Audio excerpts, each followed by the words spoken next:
Veuillez vous lever, s'il vous plaît.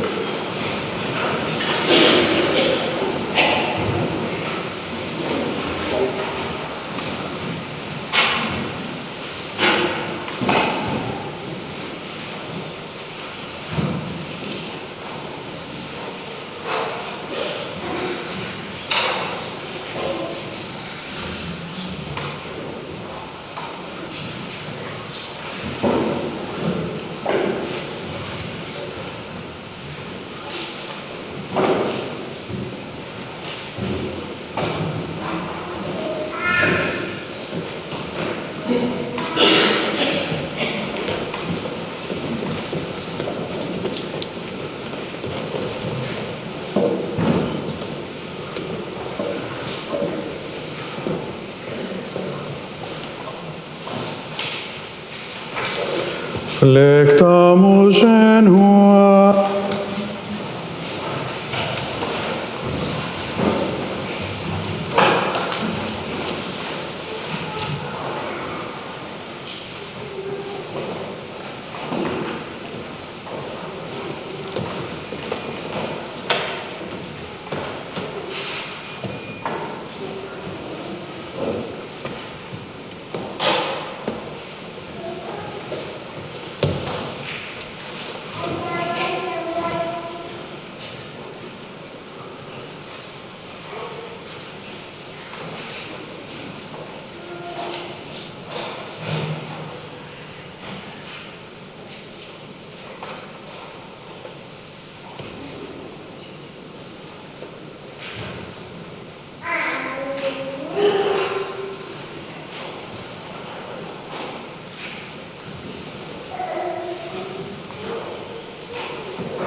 Levate.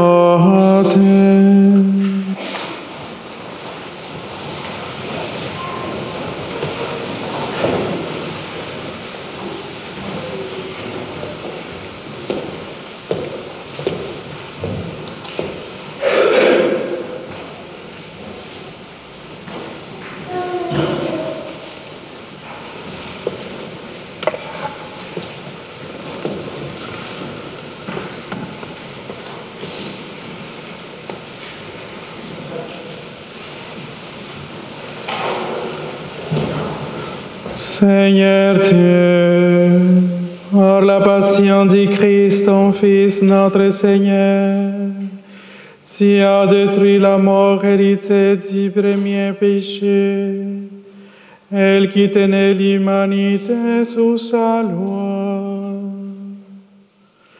Accorde-nous de ressembler à ton Fils. Du fait de notre nature, nous sommes à l'image de l'homme pétri d'argile. De même que ta grâce nous sanctifie, pour que nous soyons à l'image de celui qui vient du ciel. Par le Christ notre Seigneur.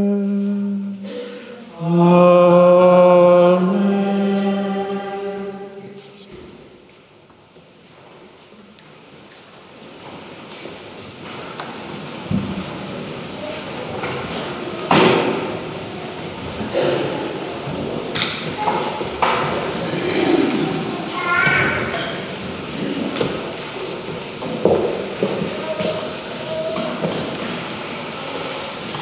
Lecture du prophète Isaïe.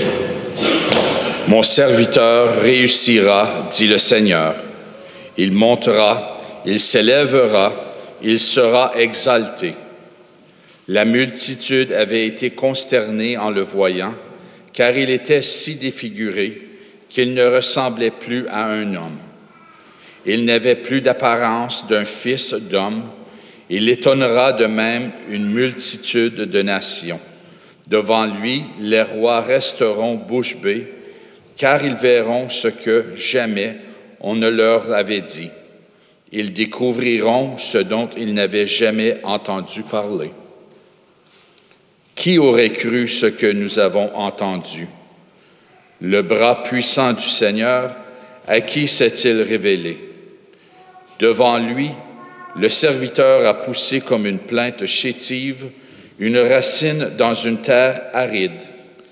Il était sans apparence ni beauté qui attire nos regards.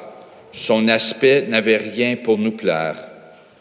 Méprisé, abandonné des hommes, homme de douleur, familier de la souffrance, il était pareil à celui devant qui on se voile la face.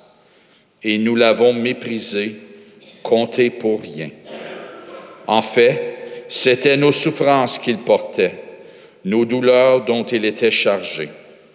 Et nous pensions qu'il était frappé, meurtri par Dieu, humilié. Or, c'est à cause de nos révoltes qu'il a été transpercé, à cause de nos fautes qu'il a été broyé. Le châtiment qui nous donne la paix a pesé sur lui. Par ses blessures, nous sommes guéris. Nous étions tous errants comme des brebis, chacun suivait son propre chemin. Mais le Seigneur a fait retomber sur lui nos fautes à nous tous. Maltraité, il s'humilie. Il n'ouvre pas la bouche, comme un agneau conduit à l'abattoir. Comme une brebis muette devant les tondeurs, il n'ouvre pas la bouche. Arrêté, puis jugé, il a été supprimé. Qui donc s'est inquiété de son sort? Il a été retranché de la terre des vivants, frappé à mort pour les révoltes de son peuple. On a placé sa tombe avec les méchants, son tombeau avec les riches. Et pourtant, il n'avait pas commis de violence, on ne trouvait pas de tromperie dans sa bouche. Broyé par la souffrance, il a plu au Seigneur. S'il remet sa vie en sacrifice de réparation, il verra une descendance, il prolongera ses jours. Par lui, ce qui plaît au Seigneur réussira. Par suite de ses tourments, il verra la lumière, la connaissance le comblera. Le juste, mon serviteur, justifiera les multitudes, il se chargera de leurs fautes. C'est pourquoi, parmi les grands, je lui donnerai sa part. Avec les puissants, il partagera le butin, car il s'est dépouillé lui-même jusqu'à la mort. Et il a été compté avec les pécheurs. Alors qu'il portait le péché des multitudes et qu'il intercédait pour les pécheurs. Parole du Seigneur.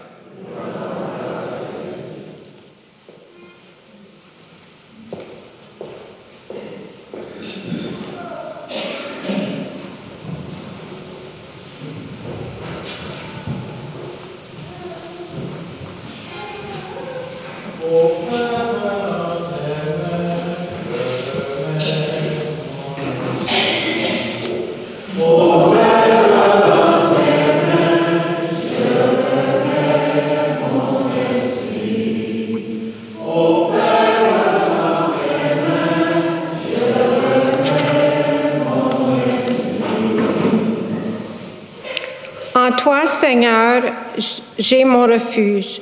Garde-moi d'être humilié pour toujours. En tes mains, je remets mon esprit. Tu me rachètes, Seigneur, Dieu de vérité. Au Père en tes mains,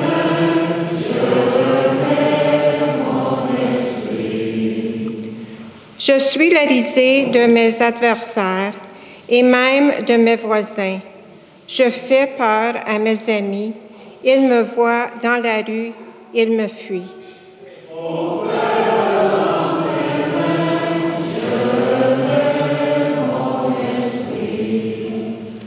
On m'ignore comme un mort oublié, comme une chose qu'on jette. J'entends les calomnies de la foule. Ils s'accordent pour m'ôter la vie.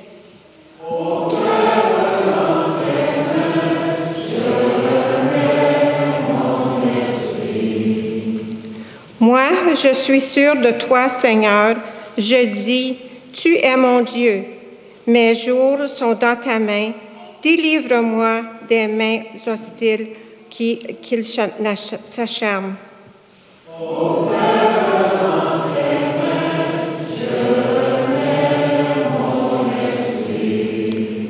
Sur ton serviteur que s'illumine ta face, sauve-moi par ton amour. Soyez forts, prenez courage, vous tous qui espérez le Seigneur.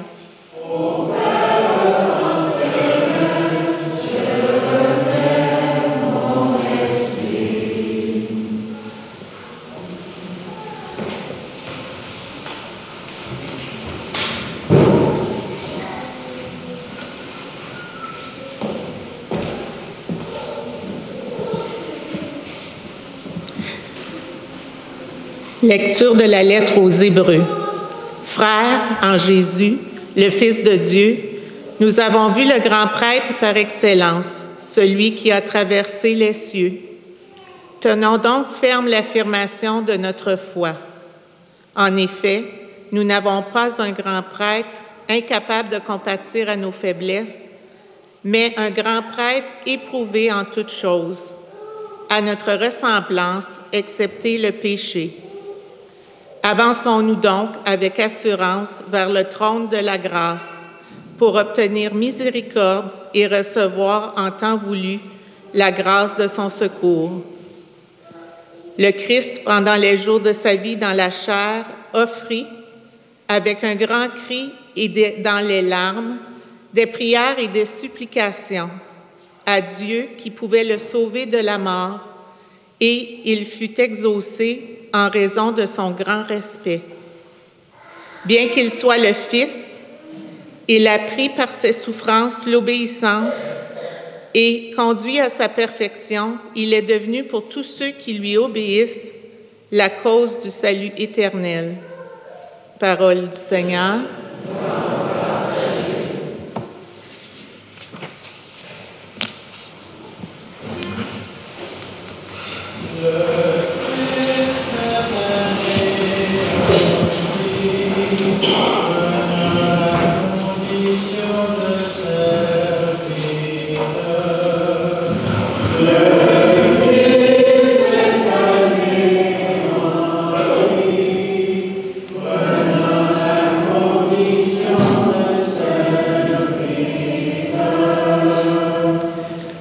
Pour nous, le Christ est devenu obéissant jusqu'à la mort et la mort de la croix.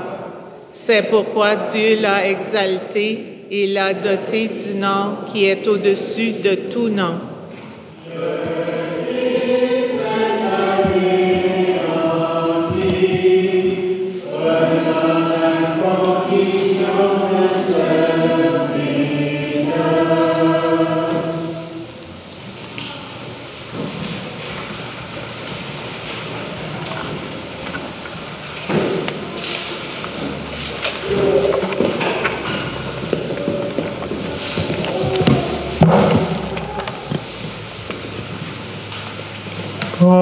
Passio Domini nostri Iesu Christi, secundum Ioannem.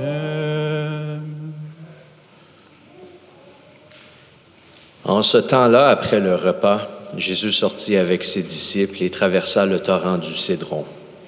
Il y avait là un jardin dans lequel il entra avec ses disciples. Judas, qui le livrait, connaissait l'endroit lui aussi, car Jésus et ses disciples s'y étaient souvent réunis. Judas, avec un détachement de soldats, ainsi que des gardes envoyés par les grands prêtres et les pharisiens, arrivent à cet endroit. Ils avaient des lanternes, des torches et des armes. Alors Jésus, sachant tout ce qui allait lui arriver, s'avança et leur dit, « Qui cherchez-vous? » Ils lui répondirent. Il leur dit, « C'est moi, je le suis. » Judas, qui le livrait, se tenait avec eux. Quand Jésus leur répondit, « C'est moi, je le suis », ils reculèrent et ils tombèrent à terre. Il leur demanda de nouveau, « Qui cherchez-vous? » Ils dirent. Jésus répondit, « Je vous l'ai dit, c'est moi, je le suis. Si c'est bien moi que vous cherchez, ceux-là, laissez-les partir. » Ainsi s'accomplissait la parole qu'il avait dite. Je n'ai perdu aucun de ceux que tu m'as donnés. Or, Simon-Pierre avait une épée. Il la tira, frappa le serviteur du grand prêtre et lui coupa l'oreille droite. Le nom de ce serviteur était Malchus. Jésus dit à Pierre, « Remets ton épée au fourreau. La coupe que m'a donnée le Père, vais-je refuser de la boire? » Alors la troupe, le commandant et les gardes juifs se saisirent de Jésus et le ligotèrent. Ils l'emmenèrent d'abord chez Anne, beau-père de Caïphe, qui était grand prêtre cette année-là. Caïphe était celui qui avait donné aux Juifs ce conseil. Il vaut mieux qu'un seul homme meure pour le peuple. Or, Simon-Pierre ainsi qu'un autre disciple suivaient Jésus. Comme ce disciple était connu du grand prêtre, il entra avec Jésus dans le palais du grand prêtre. Pierre se tenait près de la porte dehors. Alors, l'autre disciple, celui qui était connu du grand prêtre, sortit, dit un mot à la servante qui gardait la porte et fit entrer Pierre. Cette jeune servante dit alors à Pierre, « N'es-tu pas toi aussi l'un des disciples de cet homme? » Il répondit, « Non, je ne le suis pas. » Les serviteurs et les gardes se tenaient là. Comme il faisait froid, ils avaient fait un feu de braise pour se réchauffer. Pierre était avec eux en train de se chauffer. Le grand prêtre interrogea Jésus sur ses disciples et sur son enseignement. Jésus lui répondit, « Moi, j'ai parlé au monde ouvertement. J'ai toujours enseigné à la synagogue et dans le temple, là où tous les Juifs se réunissent, et je n'ai jamais parlé en cachette. Pourquoi m'interroges-tu? Ce que je leur ai dit, demande-le à ceux qui m'ont entendu. Eux savent ce que j'ai dit. » À ces mots, un des gardes qui était à côté de Jésus lui donna une gifle en disant, « C'est ainsi que tu réponds, grand prêtre? » Jésus lui répliqua, « Si j'ai mal parlé, montre ce que j'ai dit de mal. Mais si j'ai bien parlé, pourquoi me frappes-tu? » Anne l'envoya, toujours ligoté, au grand prêtre Caïphe. Simon-Pierre était donc en train de se chauffer. On lui dit, « N'es-tu pas, toi aussi, l'un de ses disciples? » Pierre le nia et dit, « Non, je ne le suis pas. » Un des serviteurs du grand prêtre, parent de celui à qui Pierre avait coupé l'oreille, insista, « Est-ce que moi, je ne t'ai pas vu dans le jardin avec lui? » Encore une fois, Pierre le nia, et aussitôt un coq chanta. Alors on amène Jésus de chez Caïphe au prétoire. C'était le matin. Ceux qui l'avaient amené n'entrèrent pas dans le prétoire pour éviter une souillure et pouvoir manger l'agneau pascal. Pilate sortit donc à leur rencontre et demanda, « Quelle accusation portez-vous contre cet homme? » Ils lui répondirent,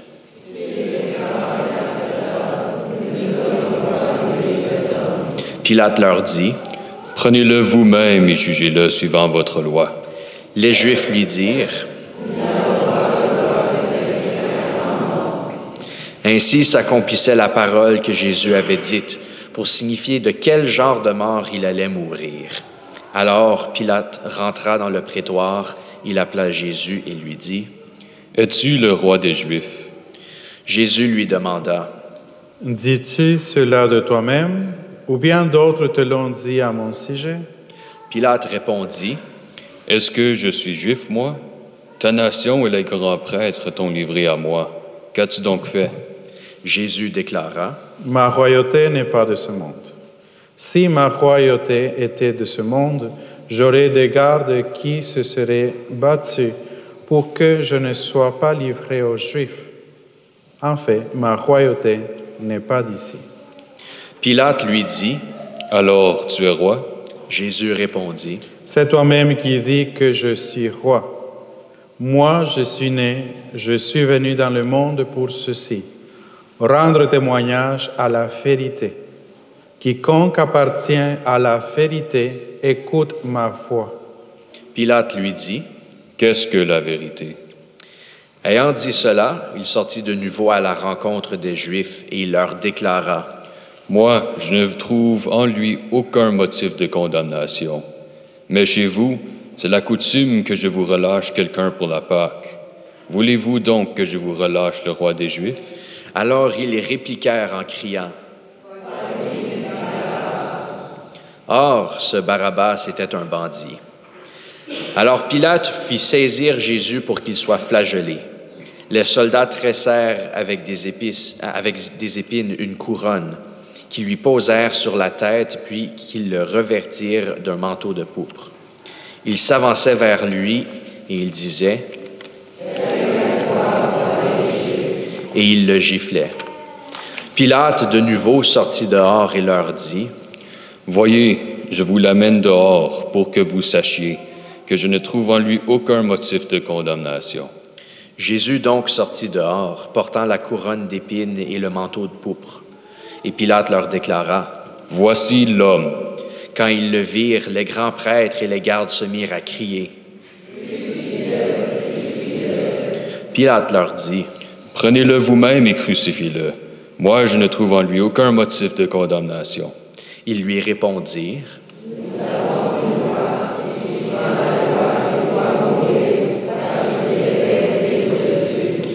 Quand Pilate entendit ces paroles, il redoubla de crainte. Il rentra dans le prétoire et dit à Jésus, « D'où es-tu? » Jésus ne lui fit aucune réponse. Pilate lui dit alors, « Tu refuses de me parler à moi? Ne sais-tu pas que j'ai le pouvoir de te relâcher et le pouvoir de te crucifier? » Jésus répondit, « Tu n'aurais aucun pouvoir sur moi si tu ne l'avais reçu d'en haut. C'est pourquoi celui qui m'a livré à toi porte un péché plus grand. » Dès lors, Pilate cherchait à le relâcher, mais des Juifs se mirent à crier.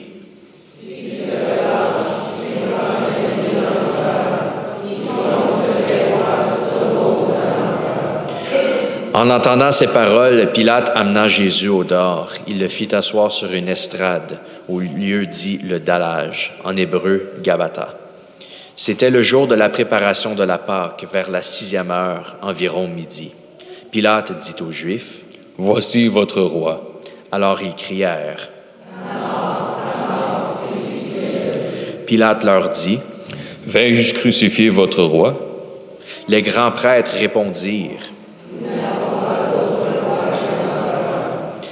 Alors il leur livra Jésus pour qu'il soit crucifié. Ils se saisirent de Jésus. En lui-même portant sa croix, sortit en direction du lieu dit le crâne ou calvaire, qui se dit en hébreu Golgotha. C'est là qu'ils le crucifièrent, et 2 autres avec lui, un de chaque côté, et Jésus au milieu. Pilate avait rédigé un écriteau qu'il fit placer sur la croix. Il était écrit « Jésus le Nazaréen, roi des Juifs ». Beaucoup de Juifs lurent cet écriteau, parce que l'endroit où l'on avait crucifié Jésus était proche de la ville, et que c'était écrit en hébreu, en latin et en grec. Alors les grands prêtres des Juifs dirent à Pilate,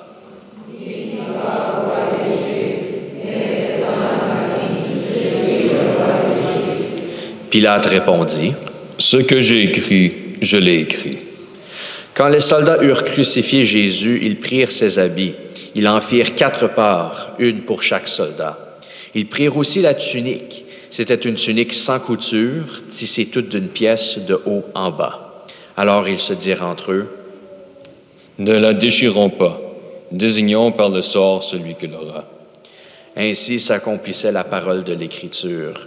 Ils se sont partagés mes habits, ils ont tiré au sort mon vêtement. C'est bien ce que firent les soldats.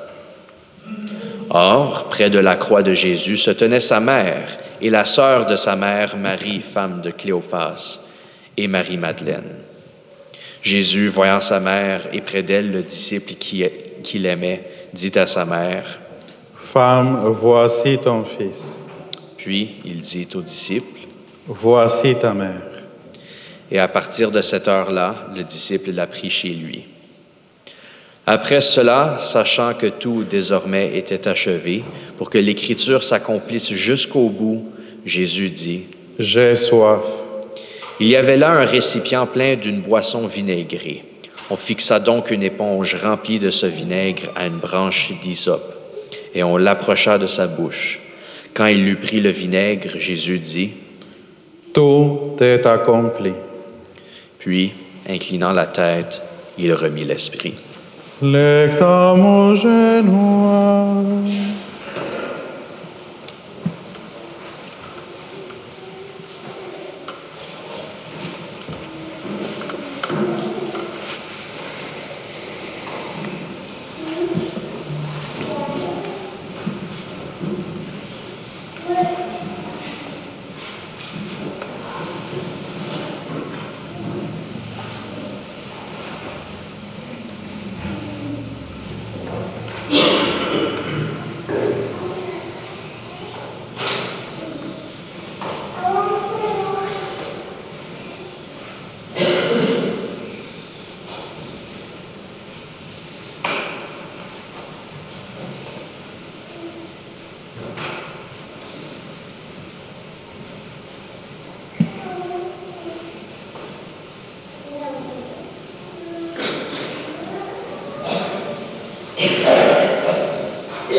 Levate.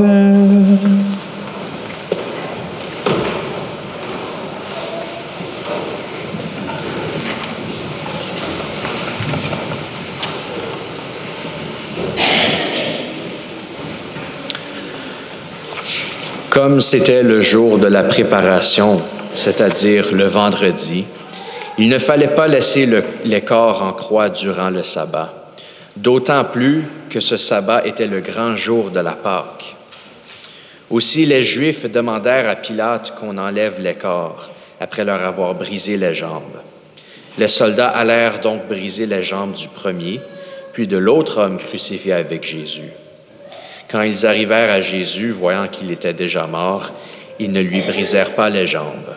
Mais un des soldats, avec sa lance, lui perça le côté, et aussitôt il en sortit du sang et de l'eau.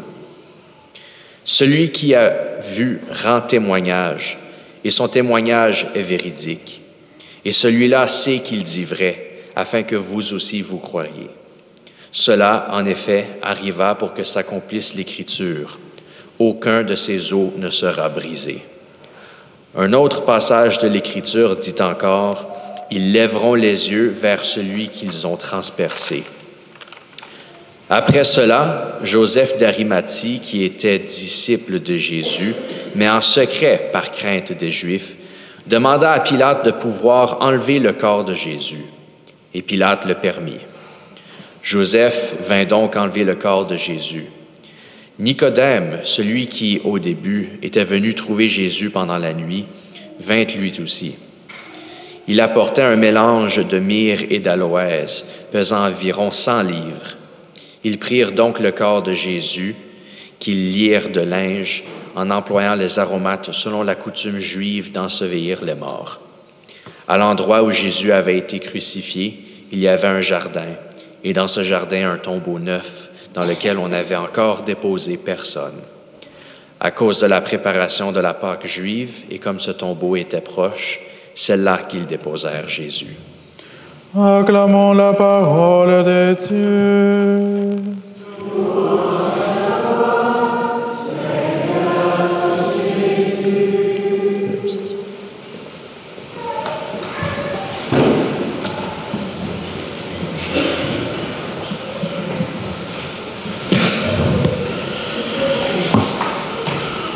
Chers fidèles, nous sommes rendus au deuxième jour du Trident pascal. Je vais continuer ma catéchèse en expliquant les rites, les particularités de la célébration d'aujourd'hui. Tout d'abord, on l'appelle célébration de la Passion du Seigneur ou office de la Passion du Seigneur. Ce n'est pas une messe. Je revêts des vêtements propres de la messe, mais ce n'est pas une messe. Pourquoi ce n'est pas une messe?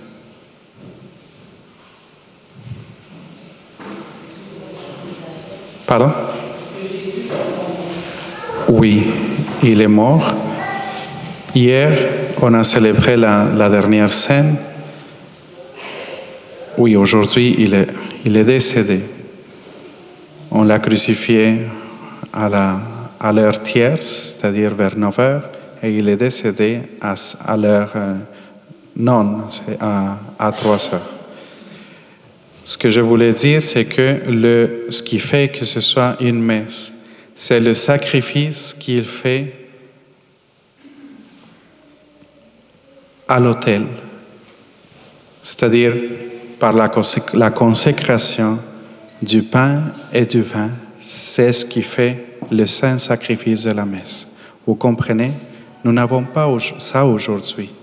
Hier soir, nous avons consacré assez d'hosties que nous avons transportées solennellement au reposoir, au vestibule de l'Église, pour la communion d'aujourd'hui. Aujourd'hui, il n'y a pas de consécration. Vous me suivez? C'est pour cela qu'on ne dit pas la messe du vendredi saint, c'est la célébration de la Passion du Seigneur. Le sacrifice de la consécration n'est pas là, quoi. Ça va jusqu'à là? Bien. Cette liturgie comporte 3 parties. La première partie est la liturgie de la parole qui va jusqu'à la prière universelle qui est longue. On a 10 intentions et on prie pour, en tout cas vous allez voir le pape, le clergé, les juifs, les chrétiens, les non-chrétiens, ceux qui ne croient pas en Dieu, ceux qui sont en détresse, etc. Après ça, on aura une quête. Et cette quête est destinée, elle n'est pas destinée à la paroisse, elle sera destinée au lieu saint. Vous comprenez bien les grands besoins que la Terre sainte a en ce moment de guerre là-bas. Nous vous remercions d'avance pour votre générosité. Ensuite vient la deuxième partie qui est la vénération de la croix, où la croix est solennellement dévoilée pour la vénération des fidèles. Vous vous rappelez que le 5e dimanche du carême, je vous ai dit qu'autrefois, on voilait les croix et les statues de l'Église. Moi, je n'avais pas assez de tissu pour tout voiler. C'est pour cela que je n'ai pas voilé les statues, mais c'est une très belle tradition qui n'a jamais été abolie, sauf qu'elle comporte beaucoup d'ouvrages. Et la signification, c'est nous sommes tellement habitués à voir les statues, à voir les images des saints de notre Seigneur Jésus-Christ, ça nous interpelle. Alors c'est une manière de nous priver de cet élément visuel pour mieux déguster, pour mieux saisir la signification de ce que nous faisons aujourd'hui, le dévoilement de la croix, voir le Seigneur crucifié, l'arbre de notre salut. Si par l'arbre duquel Adam et Ève ont mangé le fruit que Dieu avait interdit, par l'arbre de la croix, nous avons obtenu le salut. Vous comprenez? Et j'aimerais que vous reteniez ceci de ce geste. L'an dernier, je ne l'ai pas expliqué, Ça m'est échappé de vous expliquer le geste où le prêtre s'enlève son vêtement, la chasuble, et se déchausse. Pourquoi? Qu'est-ce que cela évoque? Est-ce que vous vous rappelez l'épisode du 3e chapitre de l'Exode, l'épisode du buisson ardent? Ah, pas vraiment. C'est un épisode très important où Moïse entend, qui gardait le troupeau de son beau-père Jéthro sur le mont Horeb, dans la région de Madian, il entend une voix. Puis il s'approche et dit, oh, je veux voir qu'est-ce qui se passe. Il voit un buisson ardent. Le buisson ne se consumait pas. Et ça l'interpellait. C'est vraiment curieux. Hein? Et lorsqu'il approchait, il entend une voix qui lui dit, arrête, enlève tes sandales, tu es dans une terre sainte. Cet épisode du buisson ardent, c'est une théophanie. Théo, Dieu, phanie, manifestation. C'est une manifestation très puissante où Dieu révèle son nom, révèle son identité à Moïse. Yahvé. De la même manière, en nous approchant de la croix, le trône de la grâce dont parlait la lettre aux Hébreux, nous devons nous approcher avec un grand respect.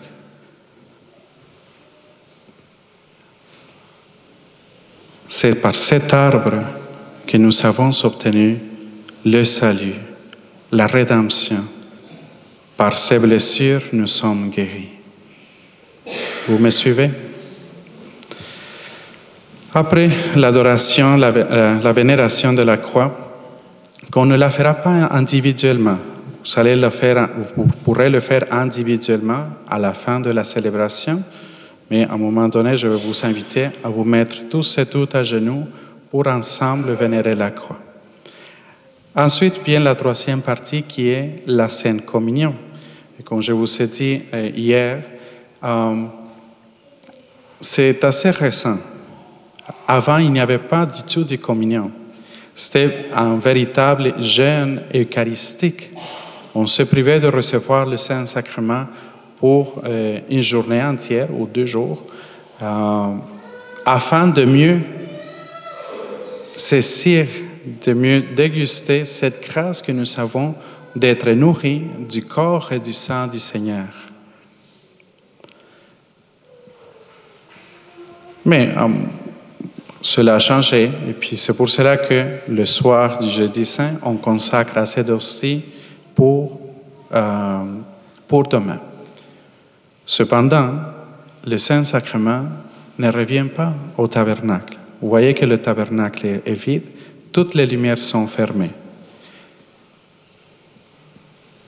Il va rester peu d'hosties, ils sont au cas où j'aurais comme un appel d'aller voir une personne malade, mais c'est tout. Vous vous rappelez que hier soir, j'ai dit qu'il n'y a pas de sacrement autre que le sacrement de la confession et le sacrement des malades. Bon, il y a une loi qu'on appelle à l'article de la mort, toutes les lois tombent. S'il y a un baptême ou une confirmation d'urgence, on le fait. Mais on se tient strictement au sacrement de la pénitence et l'onction des malades au besoin. Pourquoi? Est-ce que vous vous rappelez ce que j'ai dit hier? Come on. Really? Hein? Nous sommes en l'attente. À l'attente de Pâques. Pâques est la source et le sommet de notre vie chrétienne. Pâques renouvelle tout. Et c'est pour cela que à Pâques ou la période, la cinquantaine pascale, c'est le temps privilégié pour célébrer les sacrements dont les baptêmes, les confirmations, les mariages, les ordinations. Mais de cela, je vous parlerai demain. OK? Bien. Que cette célébration, qui est très touchante, puisse vraiment nourrir notre âme. Que le sacrifice que le Seigneur a fait sur la croix nous interpelle vraiment dans notre vocation d'enfant de Dieu. Il nous dit, par le sacrifice qu'il a fait à la croix et qui s'actualise à chaque fois que nous célébrons la messe, combien nous sommes aimés et pardonnés. Par ses blessures, nous sommes guéris. Cœur sacré de Jésus, Saint Viateur et Saint Guillaume,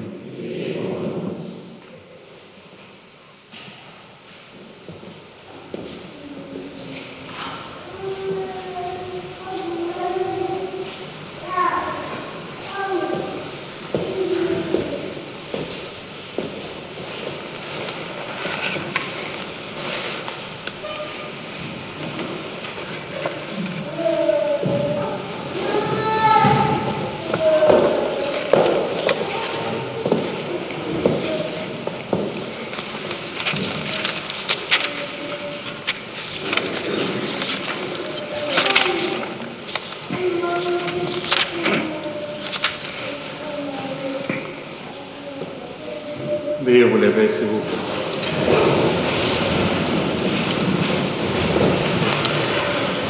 Le récit de la Passion nous montre l'amour de Jésus pour tous les humains, même ceux qui ont crié à Pilate, « Crucifie-le, crucifie-le ». Avec confiance, adressons au Seigneur notre prière pour nos frères et sœurs du monde entier qui sont victimes du mal et portent de lourdes croix.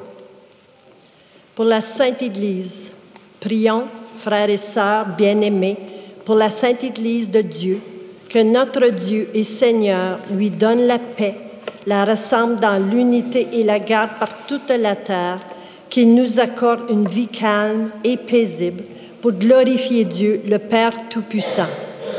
Flectamo genua.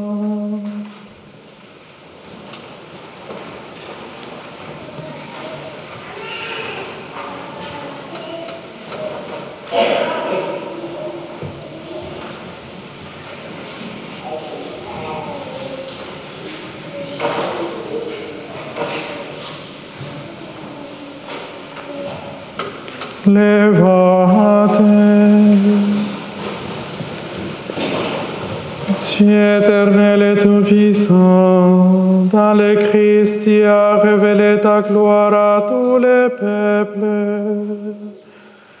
Protège l'œuvre de ta miséricorde, afin que ton Église, répandue par tout l'univers, demeure inébranlable dans la foi, pour proclamer ton nom.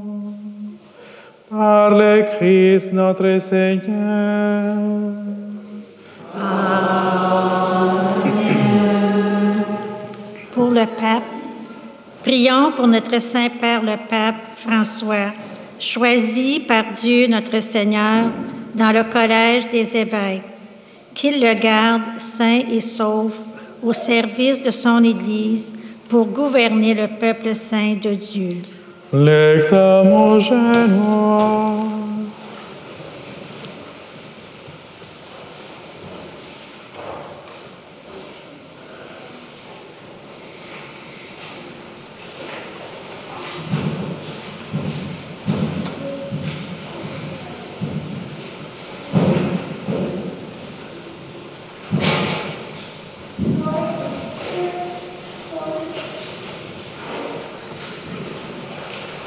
Levate.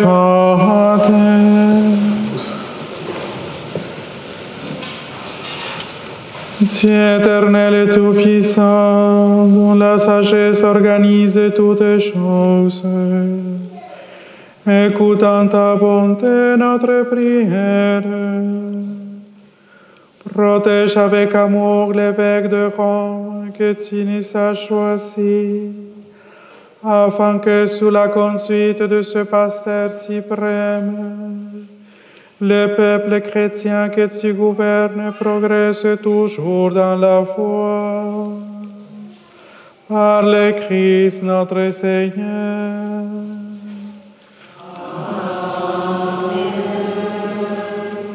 Pour le clergé et le peuple fidèle, prions pour notre évêque, Monseigneur Marcel, pour tous les évêques, les prêtres, les diacres de l'Église et pour l'ensemble du peuple des fidèles. Lectamus genua.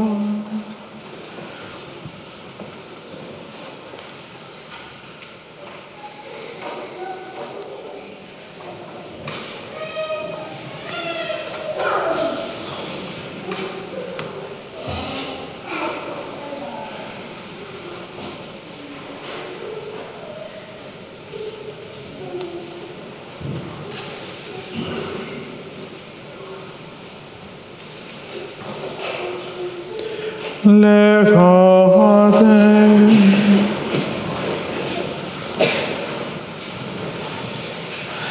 Dieu éternel et tout-puissant, dont l'Esprit sanctifie et gouverne le corps entier de l'Église,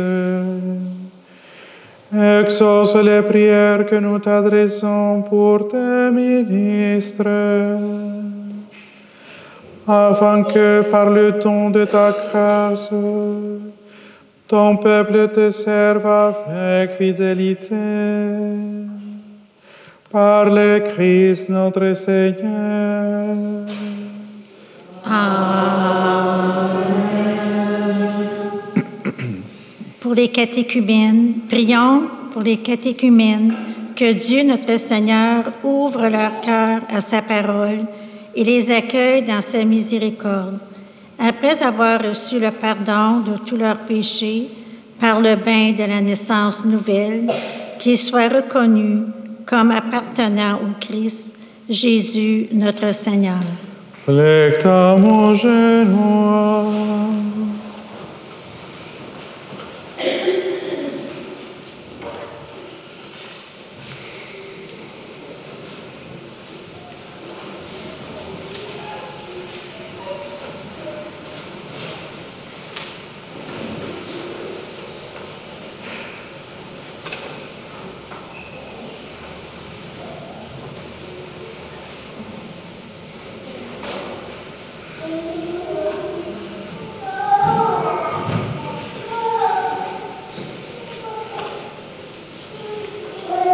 Levate.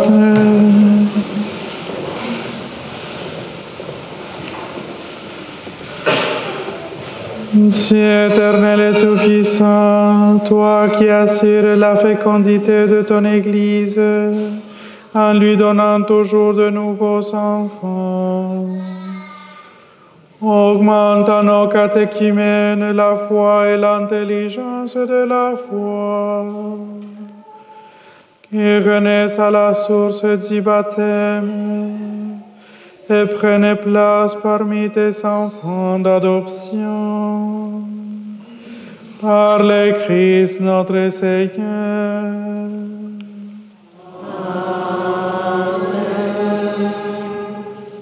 Pour l'unité chrétienne, prions pour tous nos frères et sœurs qui croient au Christ et cherchent à faire la vérité. Que le Seigneur, notre Dieu, les rassemble et les garde dans son unique Église. Lectamus genua.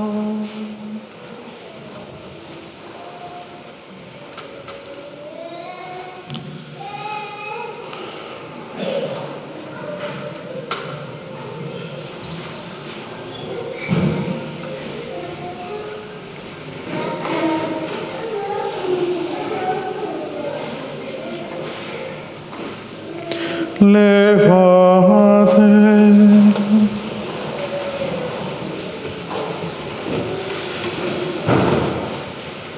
Dieu éternel et tout-puissant, toi qui rassembles ce qui est dispersé et qui garde ce que tu as rassemblé, je t'en regarde de paix sur le troupeau conçu par ton Fils. Accorde à ceux qu'un même baptême a consacré d'être unis dans la plénitude de la foi et de demeurer en communion par les liens de la charité. Par le Christ notre Seigneur.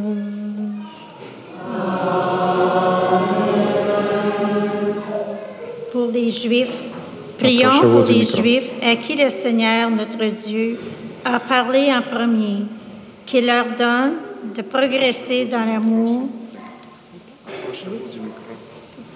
Qu'il leur donne de progresser dans l'amour de son nom et dans la fidélité à son alliance. Lectam au genoux.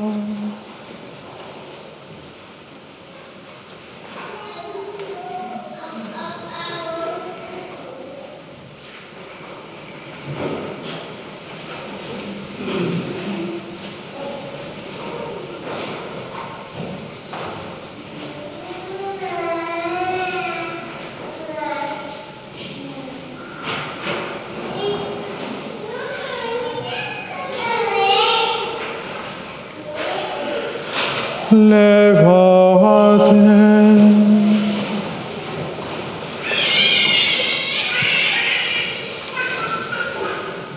Dieu éternel et tout-puissant, toi qui as confié tes promesses à Abraham et à sa descendance, écoute avec bonté les prières de ton Église. Donne au peuple que tu as choisi en premier de parvenir à la plénitude de la rédemption. Par le Christ notre Seigneur.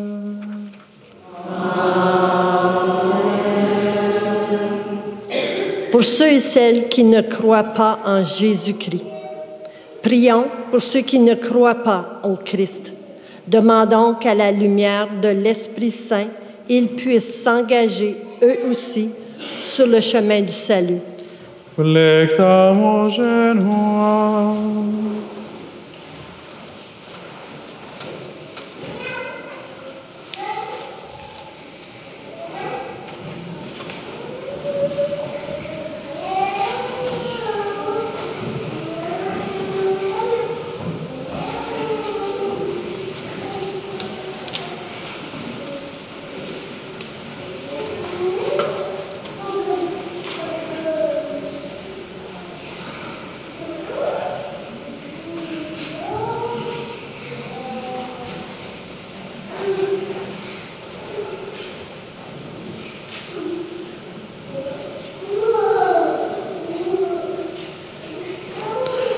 Levate.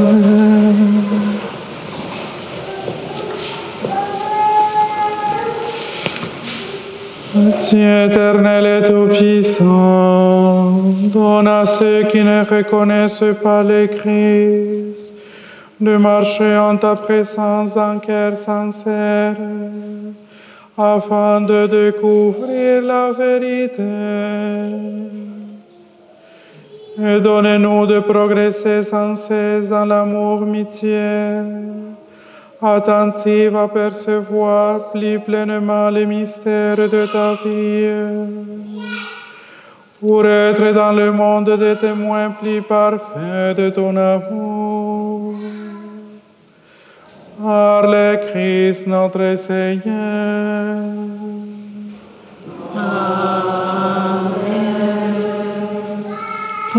Pour les personnes qui ne croient pas en Dieu, prions pour ceux qui ne connaissent pas Dieu. Demandons qu'en recherchant d'un cœur sincère ce qui est droit, ils puissent parvenir jusqu'à Dieu lui-même. Flectam au genoux.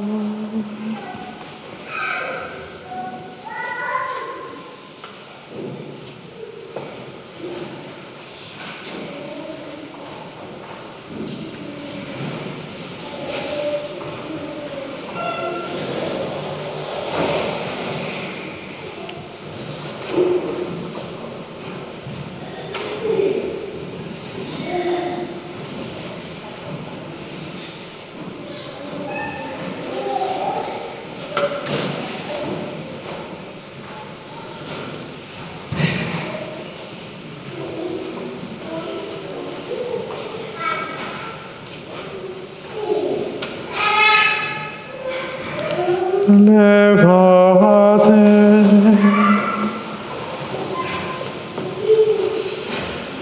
Dieu éternel et tout-puissant, tu as créé l'être humain pour qu'il te cherche dans son désir inlassable et que son cœur s'apaise en te trouvant.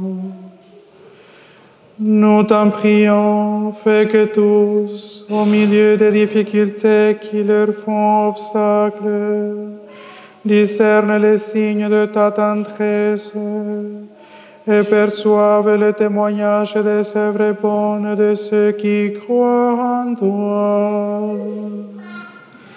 afin d'avoir le bonheur de te reconnaître, toi le seul Dieu, vrai Dieu et notre Père, par le Christ notre Seigneur.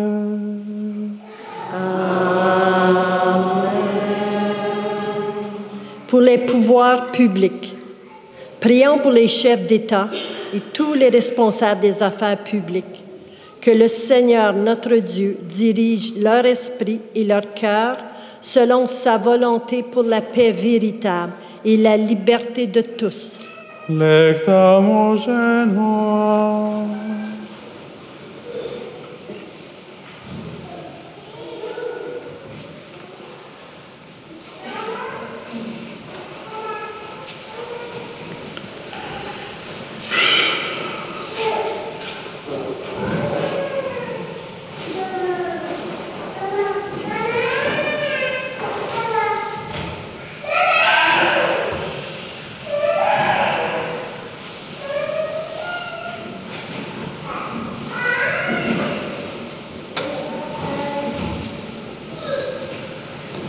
Lève-toi.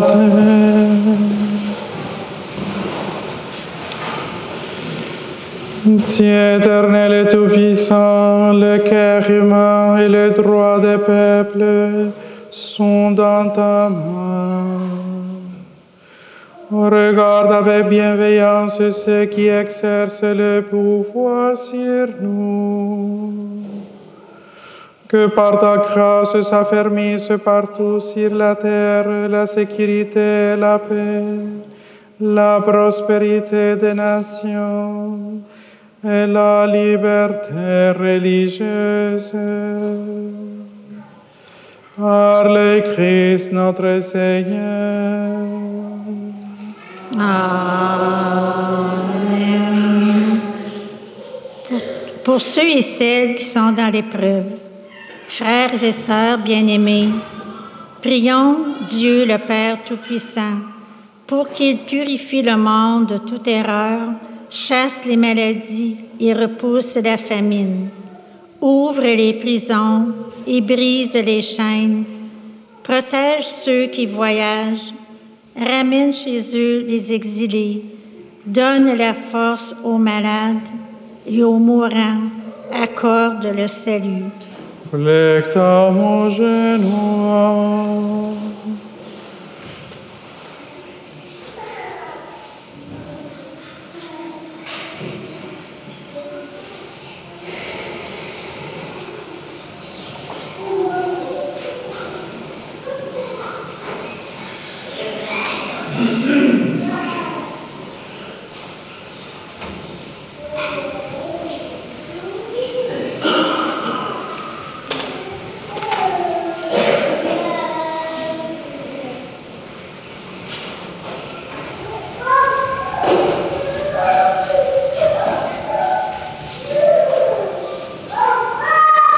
Lève-toi.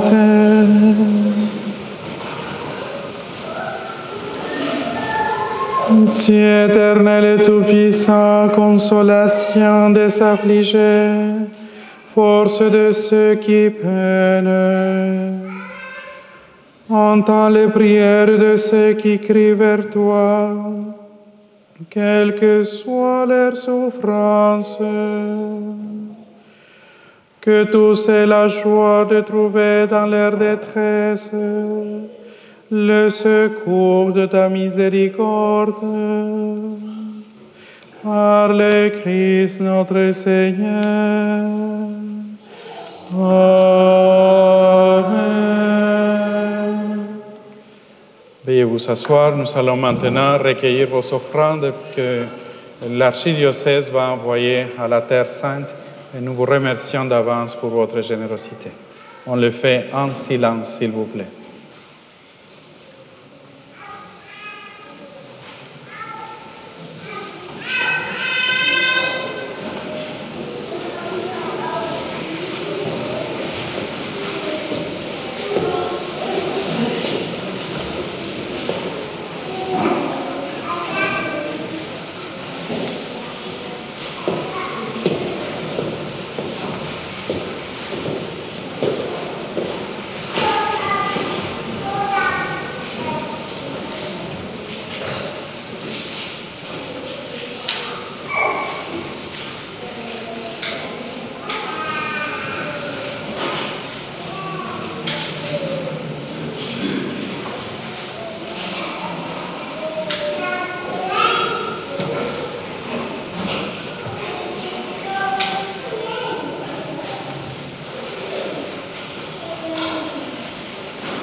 Veuillez vous lever, s'il vous plaît.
Flectamus genua.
Veuillez vous asseoir, s'il vous plaît.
Ainsi termine la deuxième partie de cette célébration. La troisième partie, c'est la distribution de la Sainte Communion que je vais aller chercher au reposoir. Je vais aller chercher le Saint-Sacrement.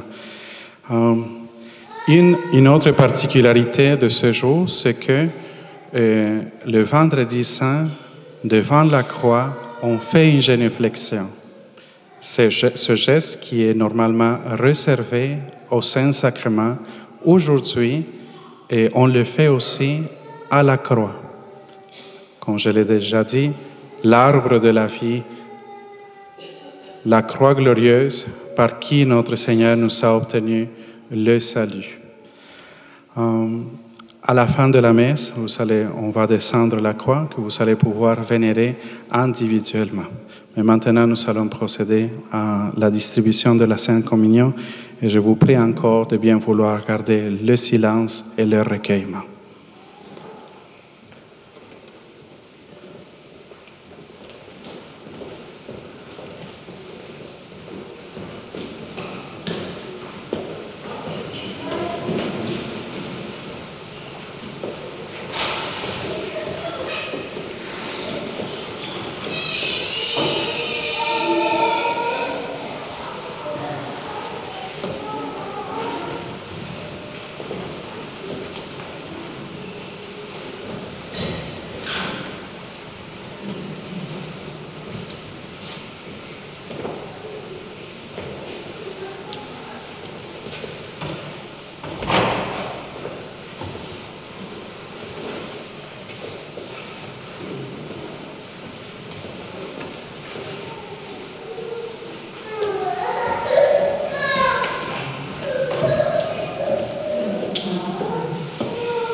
Levate.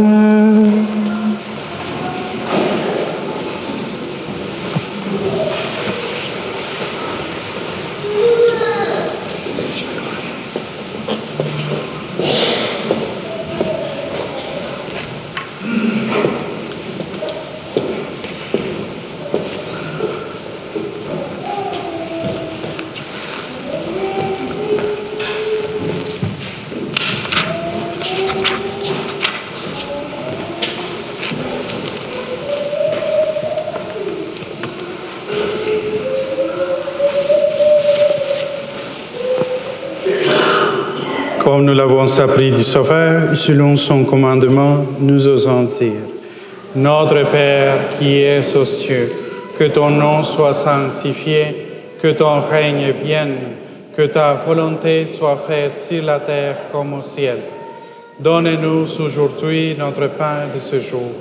Pardonnez-nous nos offenses, comme nous pardonnons aussi à ceux qui nous ont offensés. Et ne nous laisse pas entrer en tentation, mais délivre-nous du mal. Délivre-nous de tout mal, Seigneur, et donne la paix à notre temps. Soutenus par ta miséricorde, nous serons libérés de tout péché, à l'abri de toute épreuve. Nous qui attendons que se réalise cette bienheureuse espérance, l'avènement de Jésus-Christ, notre Sauveur.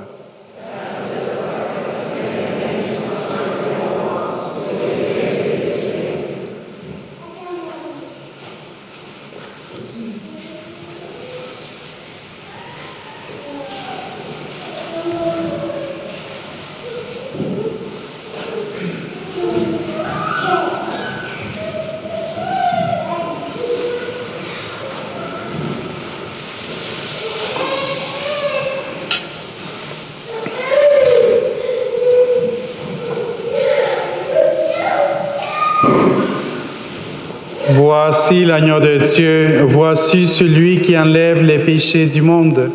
Heureux les invités au repas de noces de l'agneau.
Vous n'aurez pas compris lorsque viendra mon heure. Vous n'aurez pas compris grand-chose à ma chanson. Vous n'aurez pas compris, mais il faut que je meure pour qu'à votre folie soit donné le pardon.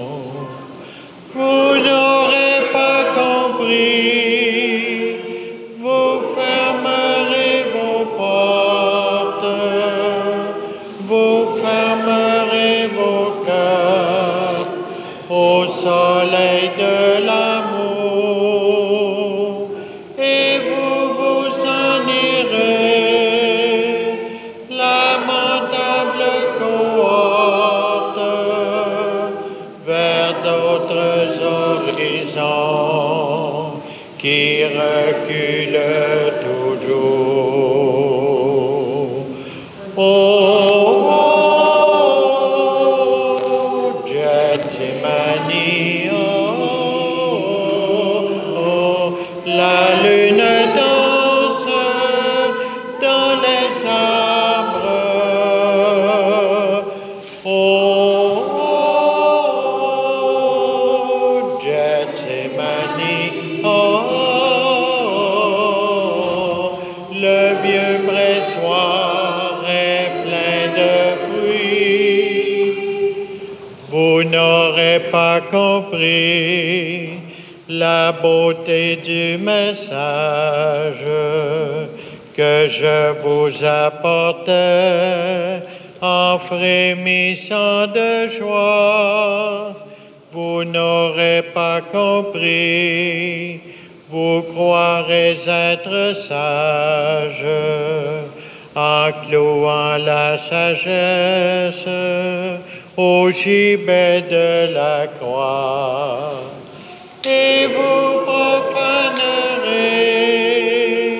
toute la paix du monde en faisant retentir les cris de votre orgueil, et vous vous en irez pour conquérir le monde, mais vous n'y sèmerez que la ruine et le deuil. Oh, Gethsemane, oh, la lune danse dans les arbres. Oh, Gethsemane, oh, le vieux pressoir est plein de fruits.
Prions le Seigneur. Dieu éternel et tout-puissant, tu nous as renouvelés par la mort et la résurrection bienheureuse de ton Christ. Entretiens en nous l'œuvre de ta miséricorde, que notre communion à ce mystère Consacre à ton service notre vie tout entière. Par le Christ notre Seigneur. Amen. Alors, juste un rappel qu'aujourd'hui commence la neuvaine préparatoire à la fête de la Divine Miséricorde que nous allons célébrer dimanche prochain. Vous êtes invités à faire cette neuvaine en privé. Ce soir, à 19h, on aura le chemin de la croix à la paroisse voisine à Saint-Guillaume. Je vais être là aussi disponible pour les confessions à partir de 6h, 6h15, jusqu'au commencement du chemin de la croix. Et aussi demain, ici, je serai disponible pour les confessions de 10h à midi, ici à l'église Saint-Viateur. On rappelle aussi que la messe de demain, de 4h30, est annulée. Nous ne pouvons pas célébrer la veillée pascale avant le coucher du soleil. Alors la messe, la veillée pascale commence à 8h le soir et ça dure environ 2 heures comme il faut. Et ensuite, on aura une réception vin fromage pour inaugurer le sous-sol de l'église et célébrer la joie de la résurrection. Après cette prière, il n'y a pas de bénédiction. C'est juste une prière sur le peuple. Encore une fois, vous vous rappelez, hier, il n'y avait pas de bénédiction. Aujourd'hui non plus. C'est une continuation jusqu'à demain. Alors, après la prière, je vais quitter et puis on va descendre d'abord la croix et vous êtes invités à venir vénérer la croix si vous le désirez, mais en silence, s'il vous plaît. Inclinez-vous pour la bénédiction.